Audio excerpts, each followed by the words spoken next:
আসসালামু আলাইকুম, স্বাগতম বাংলা স্কোপ সংবাদে। আমি মোহাম্মদ কিবরিয়া আজকের সব আন্তর্জাতিক খবর নিয়ে হাজির হয়েছি। শুরুতেই জানিয়ে দিব সংবাদ শিরোনাম, তারপর বিস্তারিত। ইরানে রাজতন্ত্রের অবসান থেকে মোল্লাতন্ত্র, ভূমিকম্প, যুদ্ধ ও গণদ্রোহের সময় সারণী। যুদ্ধবিরতিতেও থামছে না হামলা, ধ্বংসস্তূপেই জীবন সাজাচ্ছেন গাজাবাসী। তেহরান যুদ্ধের জন্য প্রস্তুত, ইরানের পররাষ্ট্রমন্ত্রী। রোহিঙ্গা মুসলিমদের বিরুদ্ধে চালানো গণহত্যার বিচার শুরু। ইসলামিক বিপ্লবের পর যেসব ভয়াবহ ঘটনায় কেঁপেছিল ইরান। আসসালামু আলাইকুম, স্বাগতম জানাচ্ছি বাংলা স্কোপ সংবাদে। আমি মোহাম্মদ কিবরিয়া। এতক্ষণ শুনছিলেন সংবাদ শিরোনাম, এবার বিস্তারিত। ইরানের রাজতন্ত্রের পতন থেকে শুরু করে বর্তমানের ইসলামী প্রজাতন্ত্র বা মোল্লাতন্ত্রের উত্থান এবং এর পরবর্তী সময়ের ঘটনাবহুল ইতিহাস এক বিশাল ক্যানভাস, যেখানে রাজনীতি, প্রকৃতি এবং মানুষের সংগ্রাম একাকার হয়ে আছে। ১৯৭৯ সালের সেই ইসলামিক বিপ্লবের কথা মনে করলে চোখের সামনে ভেসে ওঠে এক প্রবল পরিবর্তনের চিত্র, যখন হাজার বছরের রাজতন্ত্রের অবসান ঘটিয়ে আয়াতুল্লাহ রুহুল্লাহ খামেনির নেতৃত্বে নতুন এক শাসন ব্যবস্থা কায়েম হয়, যা কেবল ইরানের মানচিত্রই নয়, বরং পুরো মধ্যপ্রাচ্যের ভূরাজনীতিকেই বদলে দিয়েছিল। কিন্তু এই পরিবর্তনের পথটা কখনোই মসৃণ ছিল না, কারণ বিপ্লবের পরপরই ইরানকে মুখোমুখি হতে হয়েছে একের পর এক কঠিন চ্যালেঞ্জের, যার মধ্যে অন্যতম ছিল দীর্ঘস্থায়ী ইরাক-ইরান যুদ্ধ, যা দেশটির অর্থনীতি ও সমাজ ব্যবস্থাকে একেবারে চূর্ণ-বিচূর্ণ করে দিয়েছিল। তবুও ইরানি জাতি তাদের প্রতিরোধ ও টিকে থাকার লড়াই থামায়নি। রাজনীতির পাশাপাশি ইরানের ইতিহাস ঘাটলে দেখা যায় প্রকৃতির নির্মম পরিহাসক, বিশেষ করে ভয়াবহ সব ভূমিকম্প, যা বিভিন্ন সময়ে দেশটির হাজার হাজার মানুষের প্রাণ কেড়ে নিয়েছে এবং মাটির সঙ্গে মিশিয়ে দিয়েছে বহু প্রাচীন জনপদ, যেমনটা আমরা দেখেছিলাম বাম শহরের ভূমিকম্পে। এসব প্রাকৃতিক বিপর্যয়ের সঙ্গে যুক্ত হয়েছে রাজনৈতিক অস্থিরতা ও বিভিন্ন সময়ে গড়ে ওঠা গণবিক্ষোভ বা গণদ্রোহ, যা কখনো অর্থনৈতিক সংকটের কারণে, আবার কখনো বা সামাজিক ও ব্যক্তি স্বাধীনতার দাবিতে রাজপথে নেমে আসা সাধারণ মানুষের ক্ষোভের বহিঃপ্রকাশ হিসেবে দেখা দিয়েছে। বর্তমান সময়ে দাঁড়িয়ে ইরানের এই যাত্রাপথ বিশ্লেষণ করলে দেখা যায় একটি জাতি কিভাবে রাজতন্ত্রের জৌলুস থেকে বেরিয়ে ধর্মীয় অনুশাসনের কঠোর বেড়াজাল এবং আন্তর্জাতিক নিষেধাজ্ঞার পাহাড়সম চাপ সহ্য করেও নিজেদের অস্তিত্ব টিকিয়ে রাখার চেষ্টা করছে। এই দীর্ঘ সময় সারণীতে বারবার ক্ষমতার পালাবদল, অভ্যন্তরীণ কোন্দল এবং বহিঃশক্তির চাপ থাকা সত্ত্বেও ইরানের সাধারণ মানুষের যে জীবন সংগ্রাম, তা ইতিহাসের পাতায় এক গুরুত্বপূর্ণ অধ্যায় হয়ে আছে।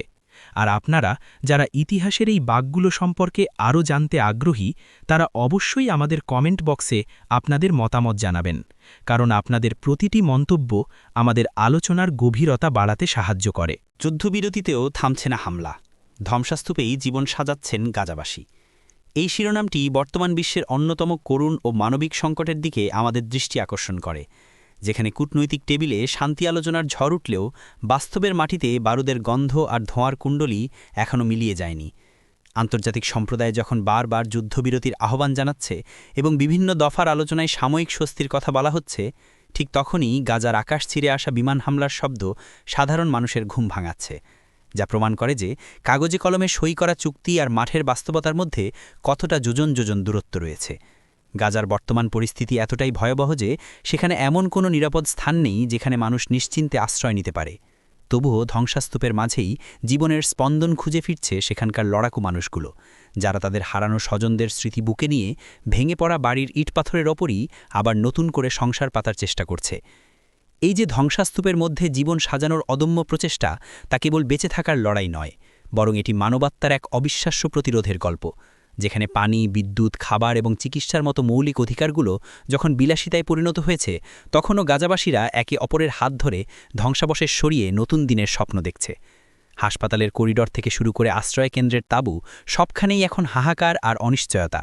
কিন্তু এর মধ্যেও শিশুদের মুখে হাসি ফোটানোর চেষ্টা বা ধ্বংসপ্রাপ্ত স্কুলের আঙিনায় ক্লাস নেওয়ার দৃশ্যগুলো আমাদের চোখে আঙুল দিয়ে দেখিয়ে দেয় যে যুদ্ধ সব কিছু কেড়ে নিতে পারলেও মানুষের আশাকে পুরোপুরি ধ্বংস করতে পারে না। বিশ্বজুড়ে মানুষ যখন টিভি স্ক্রিনে বা সোশ্যাল মিডিয়ায় এই দৃশ্যগুলো দেখছে, তখন তাদের মনে প্রশ্ন জাগা স্বাভাবিক যে এই মানবিক বিপর্যয়ের শেষ কোথায় এবং কবে নাগাদ এই মানুষগুলো একটি স্বাভাবিক সকালের দেখা পাবে যেখানে কোনো সাইরেনের শব্দ থাকবে না? বন্ধুরা, গাজার এই মানবিক পরিস্থিতি নিয়ে আপনাদের কি ভাবনা এবং আপনারা কি মনে করেন বিশ্ব নেতাদের আরও জোরালো ভূমিকা রাখা উচিত? ভিডিওটি দেখছেন যারা, তারা লাইক দিয়ে এই মানবিক আলোচনার সঙ্গে যুক্ত থাকতে পারেন এবং এই পরিস্থিতি সম্পর্কে আপনাদের নিজস্ব বিশ্লেষণ আমাদের সঙ্গে শেয়ার করতে পারেন। তেহরান যুদ্ধের জন্য প্রস্তুত, ইরানের পররাষ্ট্রমন্ত্রী।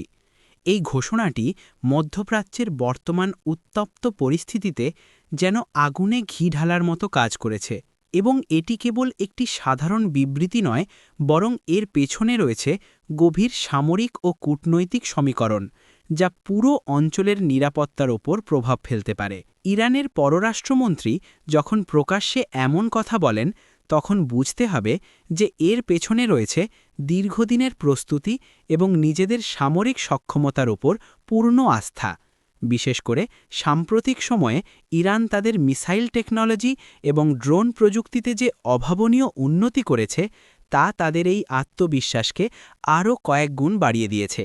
এই বক্তব্যের মাধ্যমে তেহরান মূলত তাদের প্রতিপক্ষ এবং আন্তর্জাতিক সম্প্রদায়কে একটি স্পষ্ট বার্তা দিতে চাইছে যে তারা কোনো ধরনের আগ্রাসন বা উস্কানিকে বিনা চ্যালেঞ্জে ছেড়ে দেবে না এবং জাতীয় স্বার্থ ও সার্বভৌমত্ব রক্ষায় তারা যে কোনো পর্যায়ে যেতে প্রস্তুত। তবে যুদ্ধের জন্য প্রস্তুত থাকার মানেই যে তারা যুদ্ধ চায়, বিষয়টি এমন নয়, বরং আন্তর্জাতিক সম্পর্ক বিশ্লেষকরা মনে করছেন এটি এক ধরনের ডিটারেন্স বা প্রতিরোধমূলক কৌশল, যার মাধ্যমে প্রতিপক্ষকে আগে থেকেই সতর্ক করে দেওয়া হচ্ছে যেন কেউ ভুল করেও ইরানের রেড লাইন ক্রস করার সাহস না দেখায়। এই প্রস্তুতির কথার সঙ্গে সঙ্গে কূটনৈতিক তৎপরতাও সমান তালে চলছে, কারণ ইরান জানে একটি সর্বাত্মক যুদ্ধ কেবল তাদের জন্যই নয়, বরং পুরো বিশ্ব অর্থনীতির জন্য, বিশেষ করে তেল সরবরাহের চেনের জন্য কতটা বিপর্যয়কর। তবুও বর্ডারে সামরিক মহড়া, নতুন নতুন অস্ত্রের প্রদর্শনী এবং উচ্চপদস্থ কর্মকর্তাদের গরম গরম বক্তব্য সাধারণ মানুষের মনে এক ধরনের আতঙ্ক ও অনিশ্চয়তা তৈরি করছে যে সত্যিই কি আমরা আরও একটি বড় সংঘাতের দিকে এগিয়ে যাচ্ছি, নাকি এটি কেবলই রাজনৈতিক চাপ প্রয়োগের একটি অংশ মাত্র।